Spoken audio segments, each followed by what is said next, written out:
This statement reveals a strong anxiety to see the district of Mathura, resulting from a strong attachment to Krishna. There is another incidence of this strong attachment to Krishna expressed by Bhima when he began to murmur, "My arms are just like thunderbolts, but despite these arms I could not smash Shishupala while he was blaspheming Krishna. Therefore, of what use are these strong arms?" In this instance, Bhima became angry, and being influenced by such anger, his hopelessness became a cause for a strong attachment to Krishna. This instance can be described as strong attachment for Krishna in anger.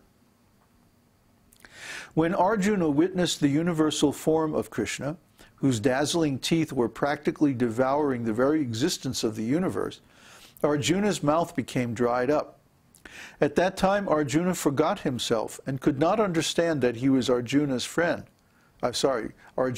Krishna's friend, although he was always dependent upon Krishna's mercy. This incident is an example of inferior dependence.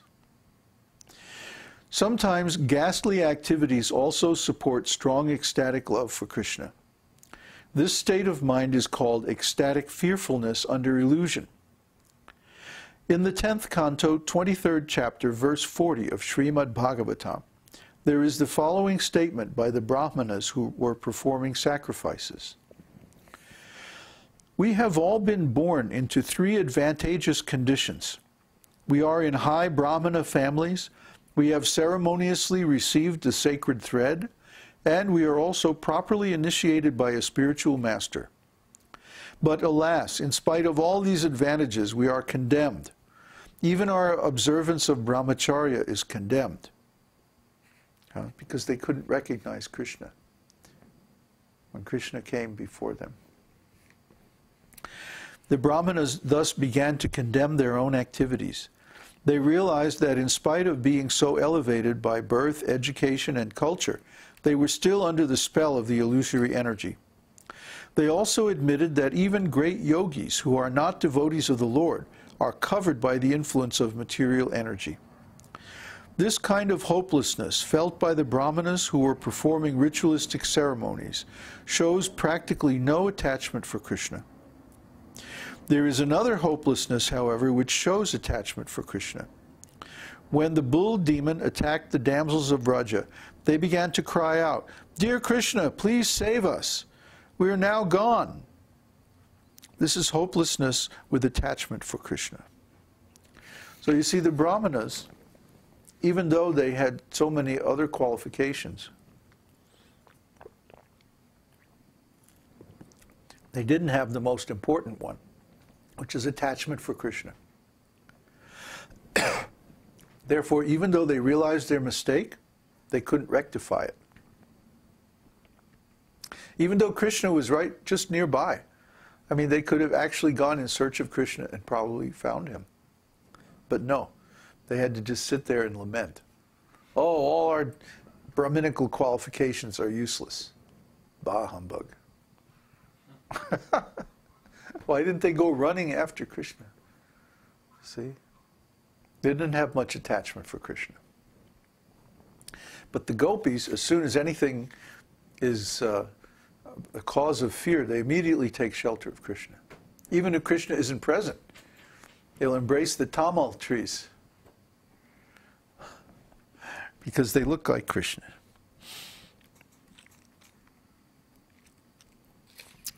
When the Keshi demon was assassinated by Krishna, Kamsa became hopeless. He said, "Keshi Daitya was as dear to me as my own life, but he has been killed by some cowherd boy who is crude, uneducated, and ignorant in fighting. Even though I have defeated the King of Heaven without difficulty, still I do not know the value of life." Because this hopelessness has a slight touch of attraction for Krishna, it is considered to be a reflection of ecstatic love in hopelessness. This is called prema-bhas. It's prema. It's not exactly prema. It's not pure enough to be prema, but it's a reflection of prema. based on hopelessness. Kamsa once rebuked Akrura by saying, "You are such a fool that you are accepting a cowherd boy to be the Supreme Personality of Godhead simply because he has defeated some harmless water snake." The boy may have lifted one pebble called Govardhana Hill, but what is more surprising than that is your statement that this boy is the personality of Godhead. This is an instance of maliciously opposing element caused by hopelessness in ecstatic love for Krishna. In other words, actually, he was hopeless. And he was just blustering. He became antagonistic to Krishna. He knew very well that Kaliya is a powerful snake. And he knew very well that Govardhana Hill was like a mountain. In those days, it was very high. So if Krishna had lifted that, well, he must be very powerful. One devotee tried to console a Kadamba tree when the tree was lamenting because Krishna had not touched even its shadow. The devotee said, "My dear Kadamba tree, do not be worried. Just after defeating the Kaliya snake in the Yamuna River, Krishna will come and satisfy your desire." That's interesting. This is an instance of inappropriate hopelessness in ecstatic love for Krishna. Why was it inappropriate?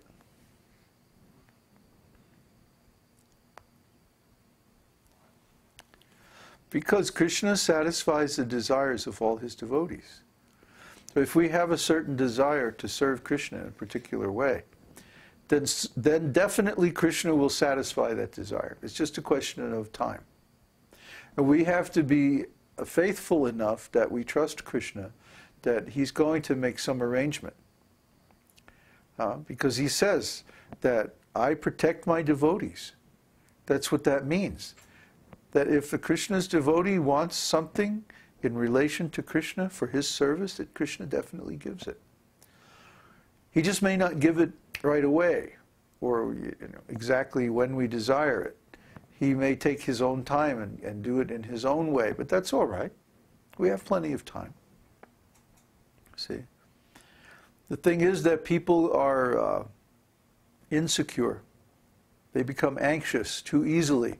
They don't trust Krishna because they have been cheated so many times before by material beings. But Krishna is not a material being. He's the Supreme Personality of Godhead. There's no meaning to him being the Supreme Personality of Godhead unless he's fully capable of protecting his devotees. So, why would Krishna wouldn't accept devotees unless he's capable of protecting them? He's not dishonest.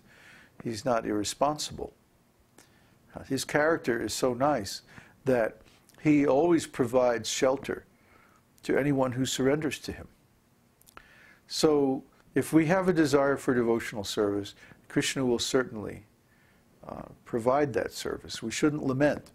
We should just hold that desire in the core of our heart and take shelter of Krishna's lotus feet and wait patiently for him to respond. As soon as we're qualified, he'll definitely satisfy us. Garuda, the carrier of Vishnu, once said, "Who can be more pure than I?" Oh boy. "Where is there a second bird like me, so able and competent? Krishna may not like me. He may not wish to join my party, but still he has to take advantage of my wings." This is an instance of hopelessness in the neutral mode of ecstatic love. Well, that's interesting.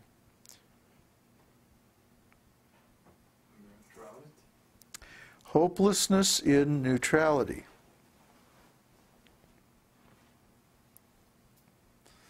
I guess he's feeling separation from Krishna.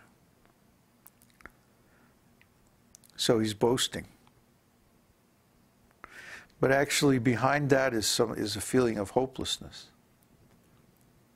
See, this science of rasa is a very fine-grained analysis of human psychology, including the feelings behind the expressions.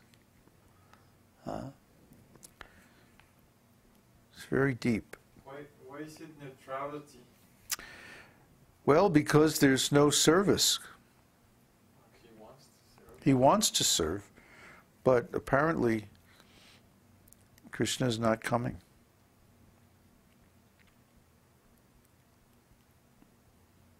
Well, first of all, Krishna doesn't actually use Garuda.